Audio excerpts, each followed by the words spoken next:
Tonight, Tesla on trial. In a first for Elon Musk's electric car company, Tesla will now have to defend itself before a federal jury against claims its driver assistance technology is to blame for a deadly 2019 crash in the Florida Keys. Those fateful moments caught on the Tesla's own cameras. In a lawsuit brought by the victim's family, the plaintiff's attorneys say the driver was using the electric car's Autopilot, which failed to detect the substantial profile of the Chevy SUV parked at an intersection. It goes on to say the vehicle struck the Tahoe at almost 70 miles per hour, causing it to violently rotate. The resulting collision claiming the life of 22-year-old Naibel Benavides Leon. Next thing that we knew was the police coming, 5 in the morning, just saying, your little girl is not going to come home anymore. And seriously injuring her boyfriend, Dylan Angulo. I woke up in the hospital, and I didn't know what happened to me.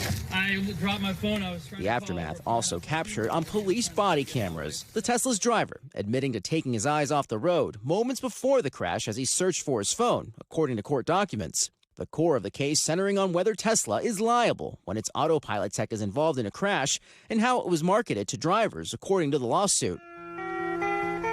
In 2016, the company posting this video of a Tesla appearing to drive itself. The text on screen reading, "The person in the driver's seat is only there for legal reasons. He is not doing anything. The car is driving itself." Today, the company warns that Autopilot is intended for use with a fully attentive driver who has their hands on the wheel. Tesla has denied responsibility for the 2019 crash. In a statement to NBC News, Tesla says in part, the crash had nothing to do with Tesla's Autopilot technology. Instead, like so many unfortunate accidents since cell phones were invented, this was caused by a distracted driver. Tesla's Autopilot system has faced legal challenges as recent as last year. In 3 separate California cases, Tesla either settled or was found not liable. Getting into the robo-taxi.